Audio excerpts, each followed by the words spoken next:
assalamu alaikum, Jianum, Pakhair Agale, Ni Hama, Chudashume, Washmale, Ohio, Gonzaimas, Guten Morgen. Hi, hugs and hellos to everybody who's tuned into PTV World and PTV Global and watching World this morning alongside Shazad Khan and Maha Makdoom. Hello, Maha. Happy winters. How are you? I'm very good. Assalamu alaikum, everyone. I'm very good, Shazad. How was your weekend? My weekend was literally not a weekend. Okay. It just felt like weekdays to me because of the fact that I was working and I was out of town. We were in Guliyal. It was so cold over there that you cannot even imagine. After 5 or 6, it was literally hard to stand outside and, you know, probably do side gazing or whatnot. Yeah.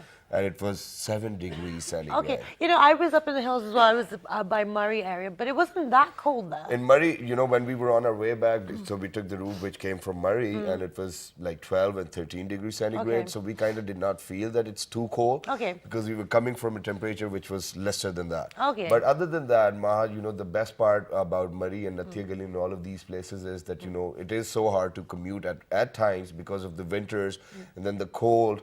But, you know, early in the morning, we were shooting on Saturday and Friday as well. And I could see kids going to schools, man. Yeah. And that was the best part when I saw it. I was like, they're so dedicated towards education.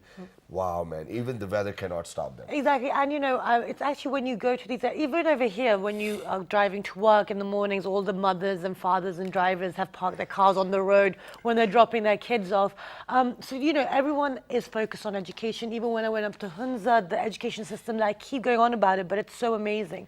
People do really want to learn. And within Pakistan, the youth are really motivated to actually get some form of education, right? Exactly. And that's how you shape up your fortune as well. And that's how you shape up your nation. That's how you build your nation. That's how you develop ideas. That's how you innovate. And provincial governments these days, apart from the federal government, provincial governments are putting in like quite a lot of effort to promote education, to make the systems look better, and then so that, you know, we can probably make our youth worthwhile. Exactly, because at the moment, unfortunately, according to some organizations and UNESCO figures, Pakistan does have one of the lowest literacy rates. We're at about 55% of the population, and we have a huge population. So to discuss what the situation is within Pakistan, we've been very lucky to be joined by a very apt member of the society and the government to discuss the situation. Yeah. Go ahead. Yeah, okay. So we have been joined by Qamar al-Islam Raja, who is the member Provincial Assembly, and very sorry for barging in as well. No, go for it, dude. And then at the same time, he's the chairperson, Punjab Education Foundation. Thank you very much, sir, for coming over. Thank you very much for showing up. And we already wanted to ask so many questions. Yes. And thank you very much that we have got a provincial representation over here as well. Thank you very much once again. Good morning. Good morning. How are you, sir? To viewers as well. Thank you so much. Okay, so let's get the conversation started because it's a very important topic and it's a huge topic. So what is the Pakistan Education Foundation all about? Punjab Education Foundation is actually a statutory body of Punjab which was established under an act, and its prime purpose and prime motive was to bring maximum children to the schools and maximum children belonging to disadvantaged strata of the society to schools and give them quality education through public-private partnership or public-private cooperation. Wonderful. Okay, we will definitely talk about public-private partnership, but then, you know, at this very moment, what do you think are the main objectives of Punjab Education Foundation, and what do you want to achieve, you know, at large? So at present, over the years, the present government started emphasizing Punjab Education Foundation's mode since 2009. And at present, 2.5 million, we are about to touch the figure of 2.5 million children throughout Punjab, most of them in the rural areas and a dominant figure from the south. So they are at present getting quality education through Punjab Education Foundation. We provide them free education through or about 10,000 schools, and we at the same time will provide them free books. Excellent. And these are those children predominantly from the south, predominantly from rural areas, which otherwise it is, I may say safely that otherwise if had PEF not been there, they might not have been able to get most of them might not have been able to get. Excellent. Okay, now but let's make that distinction. So they're working within the rural areas as well as the urban areas, correct? As well as urban. Are the reforms or the the techniques that are being applied in the rural areas, are they the same as the situation as the urban areas or not? As far as PEF is concerned, we target those portions of urban areas which are again disadvantaged factory areas where labor or low income groups exist. So basically we conduct surveys of the areas and then after that we target those specific areas. Okay, excellent. So our urban areas are not those urban areas truly speaking which are I should say elite areas or those people who are financially stable. So, Okay. So what type of data was being collected when, obviously you did your surveys, the organization was there. What did you got to know? Was the situation very terrible back then? Was it worse or was it getting better since 2009, since you just mentioned? actually, if you go by the figures, of course, Pakistan's situation regarding vis-a-vis education is not so good, and we are at the bottom lower countries of the world. But one dominant factor is that we have not been able to hold our senses, and there are no accurate figures available with us. We see that there are innumerable numbers of schools in private sector opened throughout every mohalla, every street, but unfortunately no figures are available whether how much number of students are studying there. Those schools, most of them are unregistered. So I presume personally that the situation is not that hopeless as it is generally reflected. Okay, but still we need to work a lot, and we are working on it. Right. Okay, great. So now you've said that the whole point is to give quality education to people all over within Punjab. But what specific plans is PEF using, and what are the reforms for free education? So as a rule of thumb practice, generally speaking, the PEF motive and the PEF target is to bring each and every child of Punjab. But in order to prioritize, suppose just to give an example, we recently started mobile schools for the first time in history of Pakistan, and I suppose in the history of the region as well, where we targeted the students, the children, school-going children of the desert areas, Cholistan desert, where there was no concept of school in lakhs of acres of land, and the people, as they're living primarily on livestock, so they move in search of water from one pond, toba to another. So there was no school. So we started, PEF started schools, and those schools move along with as the nomad population moves, and there are 40, 50, 60 children in each of the community which are now studying. We are even expanding that program.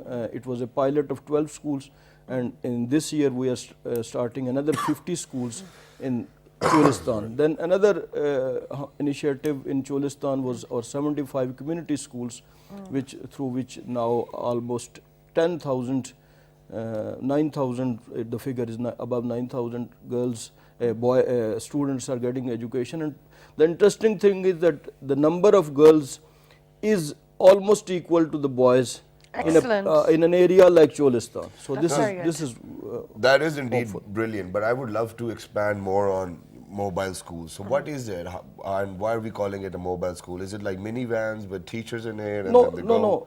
Actually, those communities live in those houses which are known as gopas. Exactly. You must have seen in the desert areas. It consists of the wooden logs and hay and straw.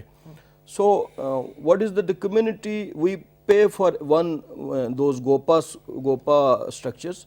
The community builds it, and the community undertakes to shift that as they shift their own houses. And the teacher, which is from the settled area, PEF provides transport. The teacher daily travels 40, 50, 60 kilometers from the settled area deep into the desert and back, because there is no educated people there to teach. So the teacher moves with the community. The next day, the teacher starts going to the new site. So this is basically the concept of the mobile school. And it seems like it's very inclusive as well. So people have responsibility. They have to build the schools themselves. But then at the same time, what happens is that most of the times the only issue which arises over there is that the teachers might not be willing to go to such areas as well. So how do you manage human resource in areas like Cholistan or wherever there is mobile schools? Actually, we have to be realistic, and we have to undertake those targets which are doable. Now, suppose if in the areas adjoining Cholistan, if a master's degree holder teacher is not available, there is no harm in sending a graduate or hiring an intermediate teacher, because the primary thing is that to bring a child to school or to provide teacher. A teacher of intermediate level is far more better situation than without a teacher. Okay. So we try to select teachers from the areas, we incentivize them, we provide transport to them, we try to give them better pays, and So certain benefits. and we motivate them that what is your role, so they are ready to travel those 40 kilometers Okay. within Very sand. nice. Excellent. Now, in regards to, like you said, it's better to give a child some form of education than nothing at all.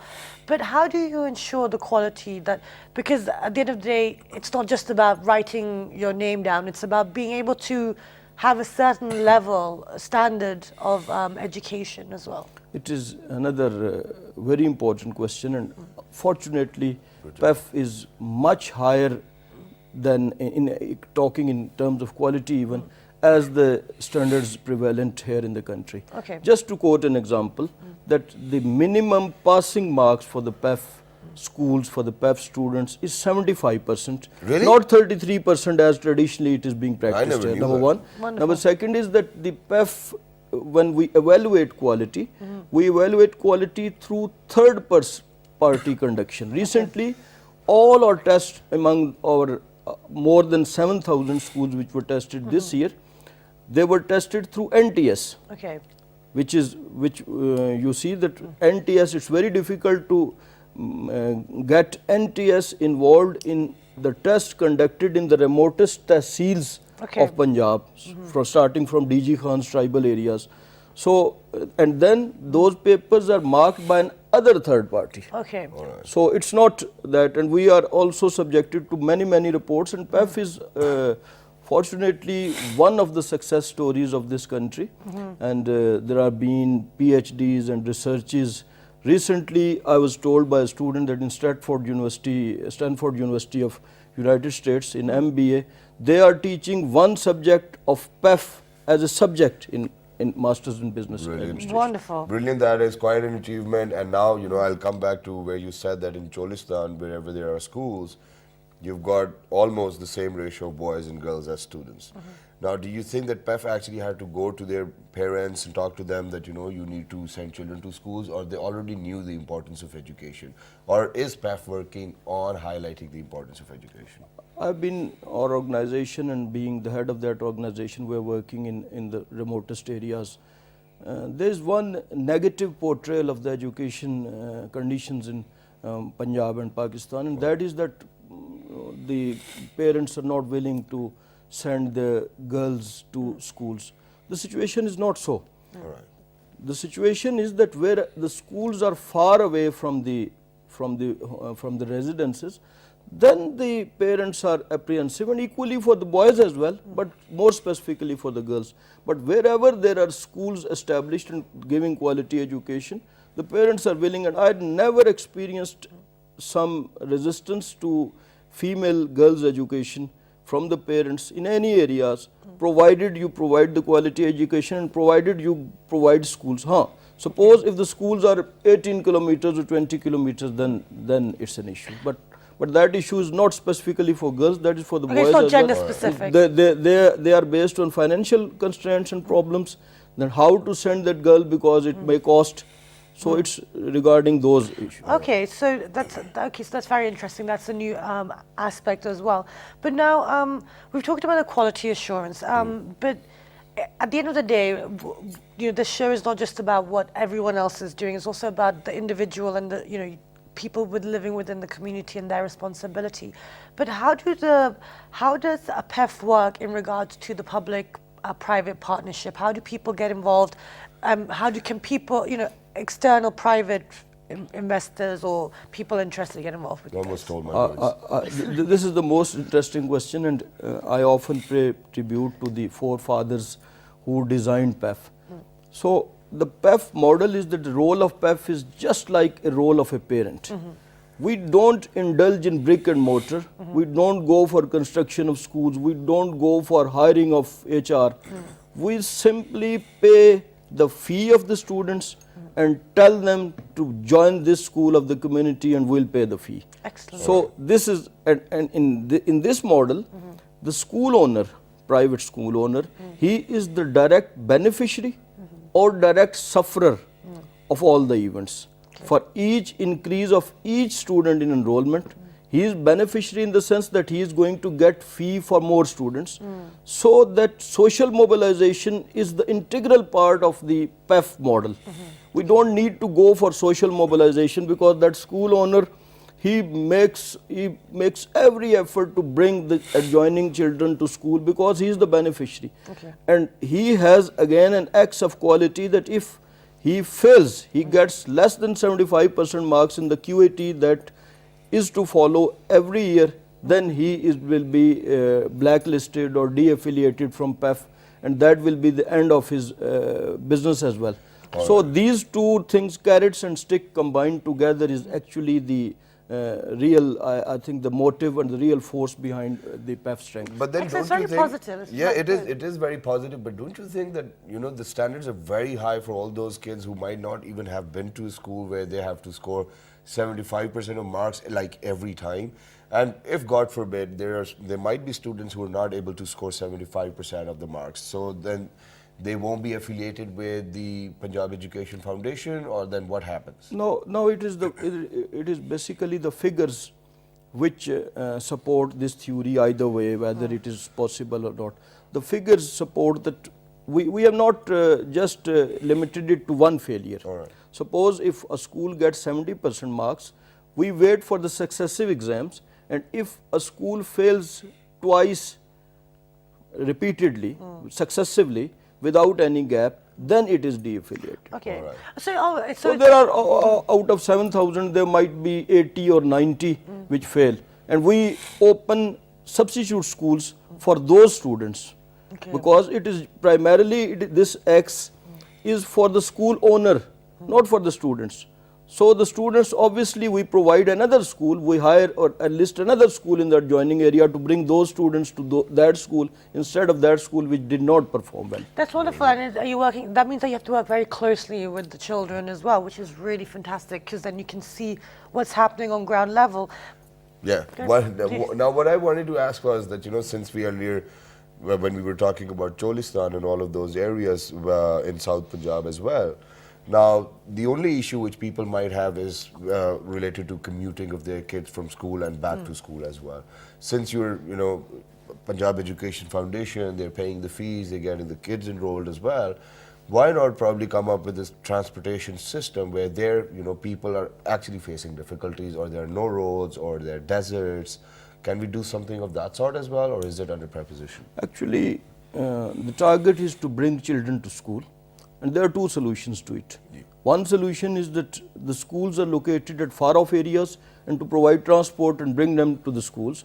The other is to bring schools together to their localities. So PEF is at present working on this theory. Other than getting buses and recently, we all our schools are, interesting thing is that all our schools are on GIS mapping. Each and every student, we are touching 24,79,000 students. Wow. Each and every student is on Student Information System SIS with photograph, with ID card number of the parent.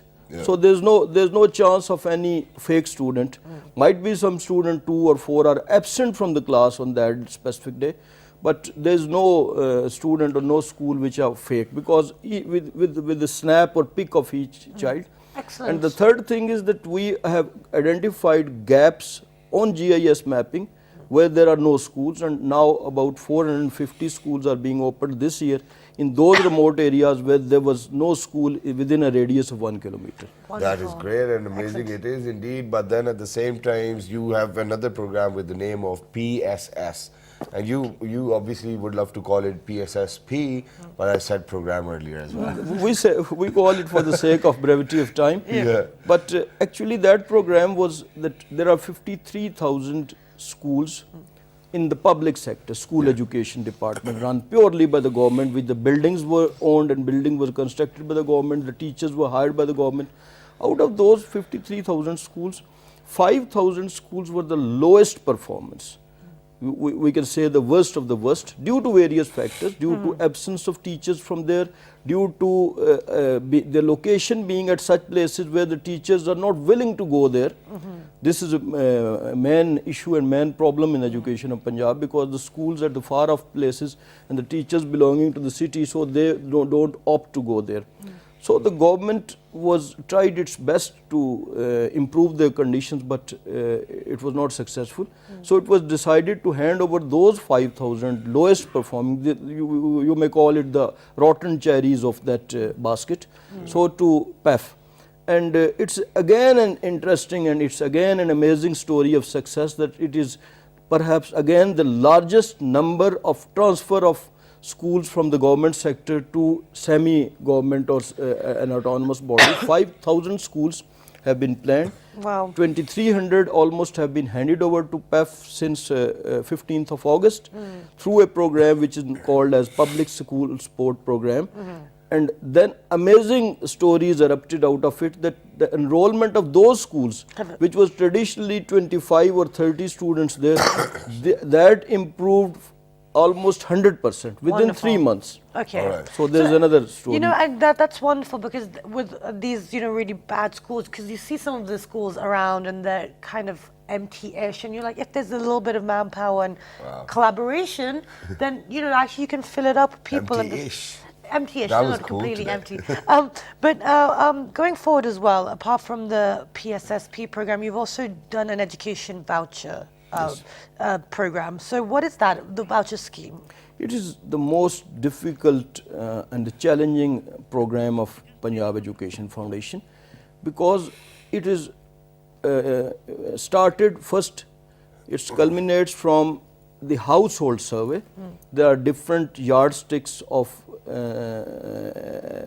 standardizing a student as per his financial condition. So the worst of the worst or the poorest of the poor are identified, and then vouchers are handed over to them, because we can't pay them cash.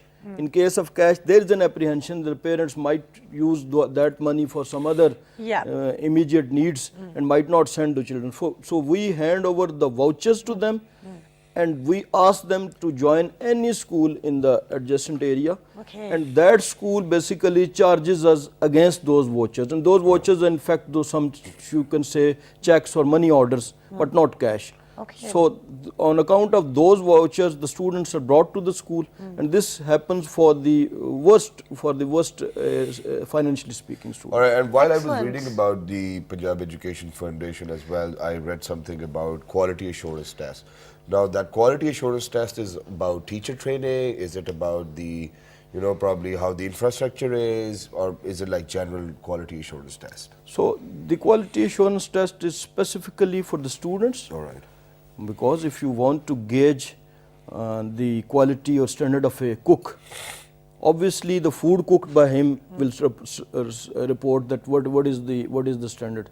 So we actually check through quality assurance test, check these students which are sponsored by PEF, and on account of performance of those children, we evaluate the teachers, the school as well.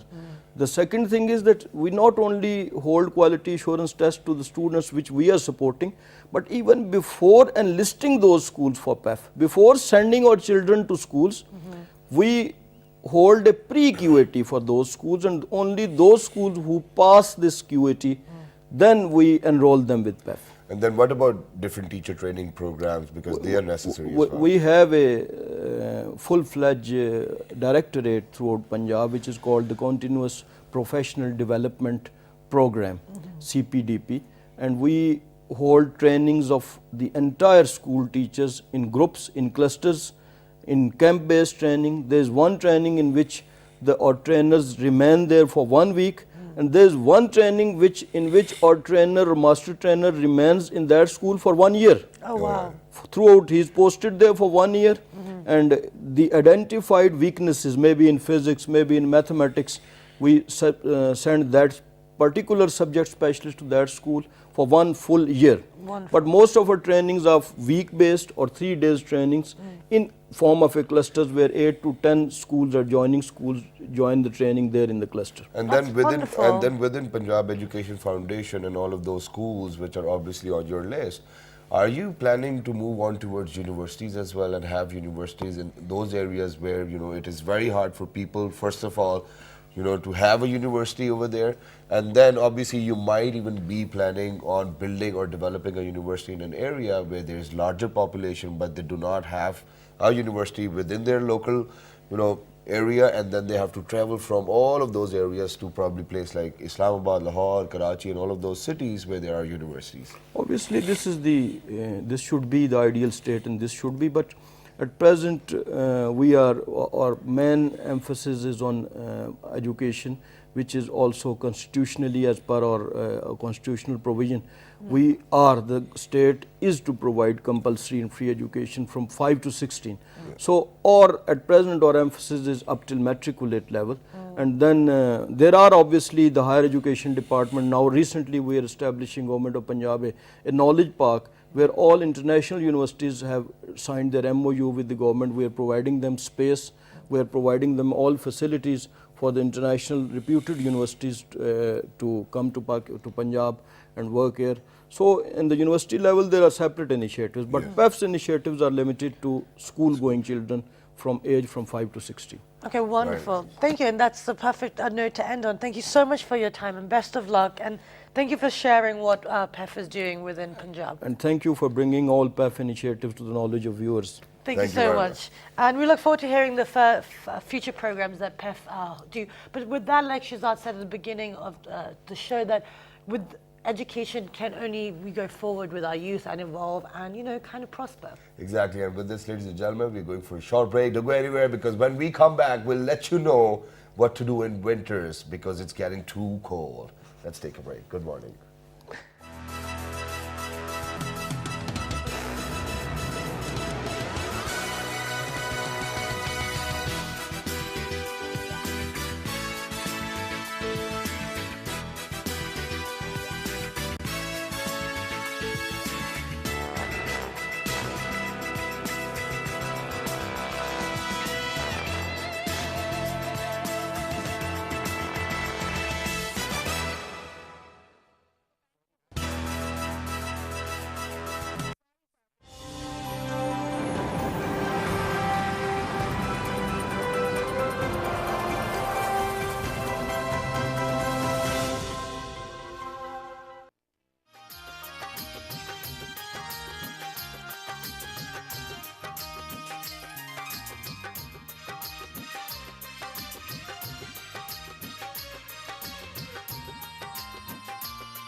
largest cultural activity in Pakistan is the annual National Folk Festival, Lok Mela, held in Islamabad in October each year.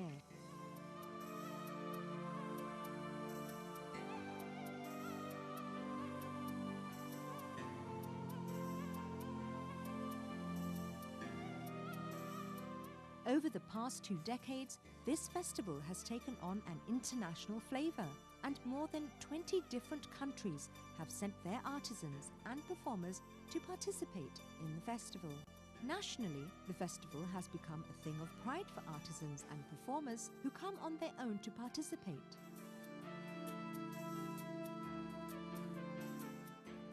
Most important of all, the provinces of Pakistan and Azad Jammu and Kashmir put up beautifully decorated pavilions, and visitors have the unique opportunity to see an assortment of Pakistan's traditionally rich culture in the federal capital of Islamabad for an exciting 10 days. An exhibition of artisans at work under the banner of the Heritage Museum forms the core of this festival. Pavilions of each province depict their own regional culture and crafts. The Research and Media Centre of Lok Virsa arranges groups of dancers that perform all over the festival grounds, inviting visitors to join in.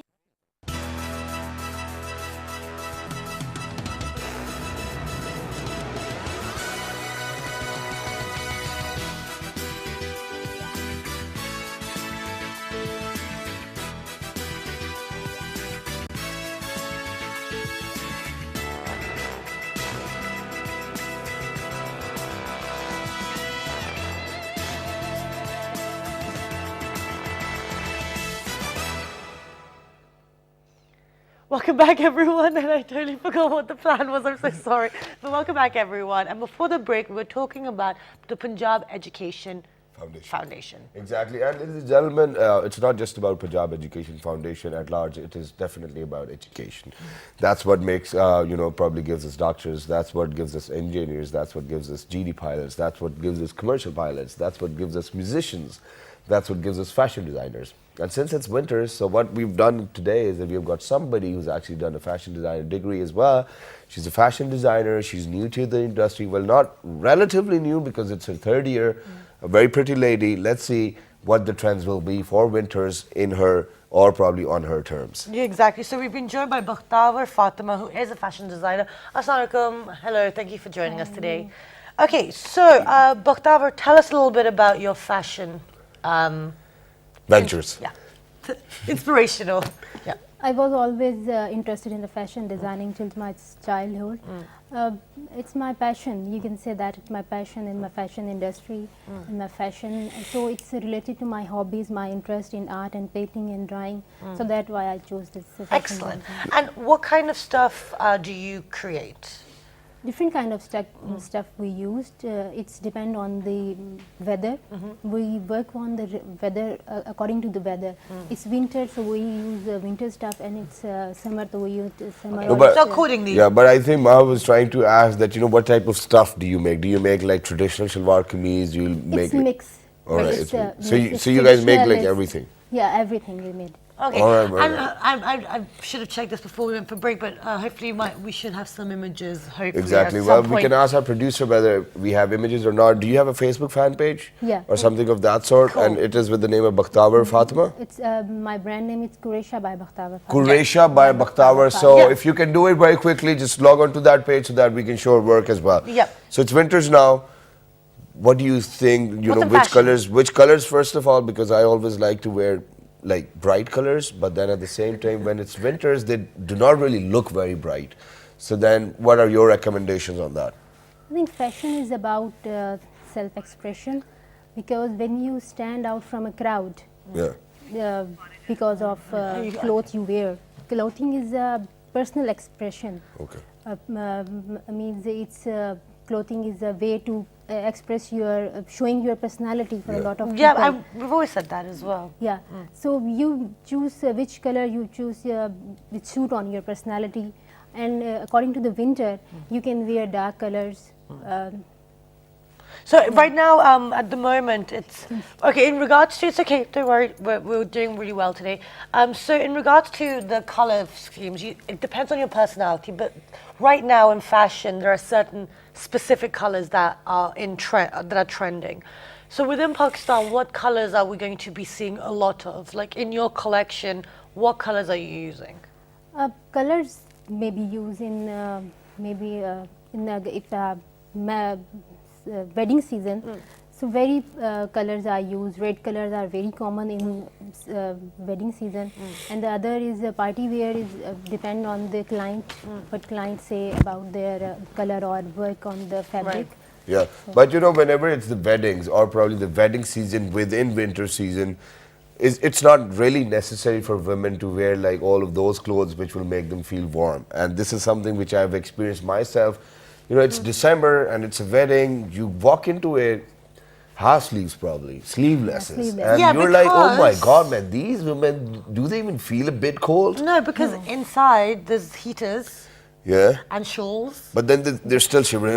It's cold, it's cold, it's I cold. know, you know, the one thing that I find It's a with- follow fashion. Yeah, it's exactly that. This is the price of fashion. But this is what I find is that the clothes are so heavy with embroidery. Is that you're cold but you're hot at the same time. Like you're cold but you're sweating. It's kind of a very weird a position to be in. No, but fashion at the cost of health, man. This is something which No, I'm going to I can't disagree do to. that. I can't Yeah, do that. even I Never. cannot do that. It's always about layering up for me. I always do my layers. Okay, now we've seen the trends within the formal. So for wedding, like you said, let's talk about the wedding season. It's coming up.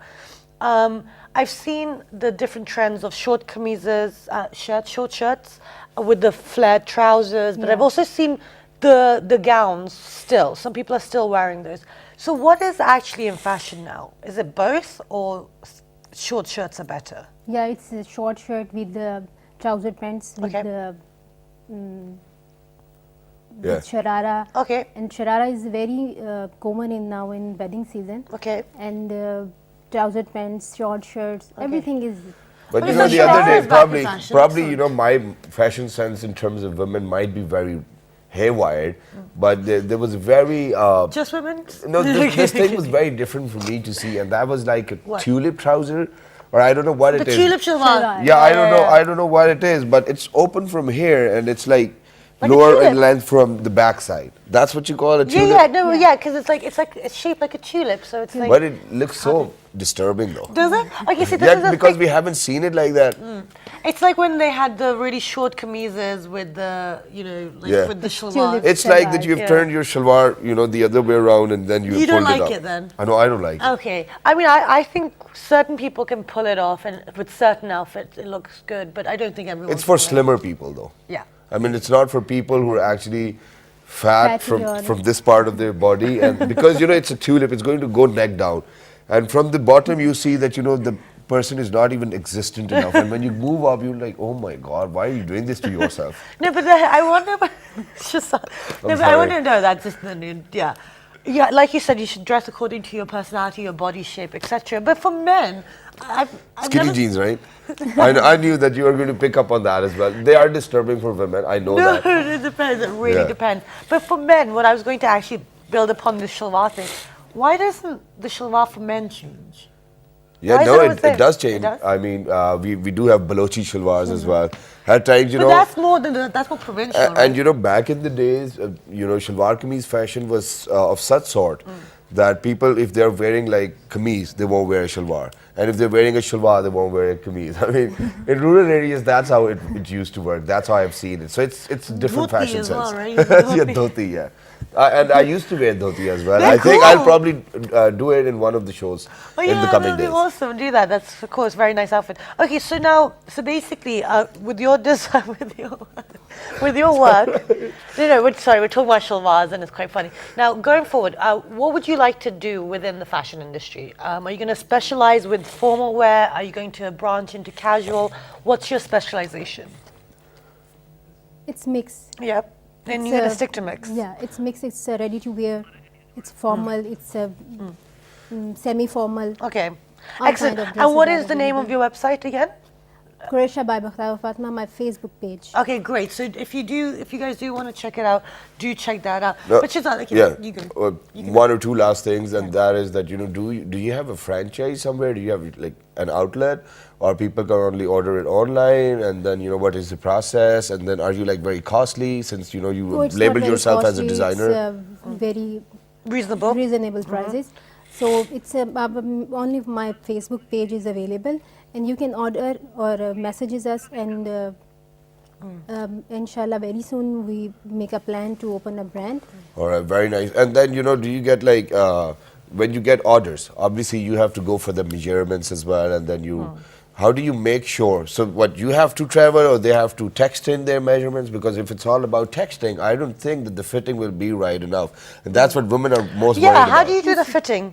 How do you make it according to that fitting? According to the sizes, Okay. Our sizes are available in small, medium, and large. Okay, so it's a generic Yeah, kind of it's- shape. Okay, excellent. Which size do you think will fit me? Do you have XXL? Do you do Yeah. do you do male as well? Do you do male No, no. clothes? Okay, so Very then simple. nothing. No, but you can still do it, you know. Yeah. In the years to come, probably make a Balochi Shalwar Kameez for me or something. Excel.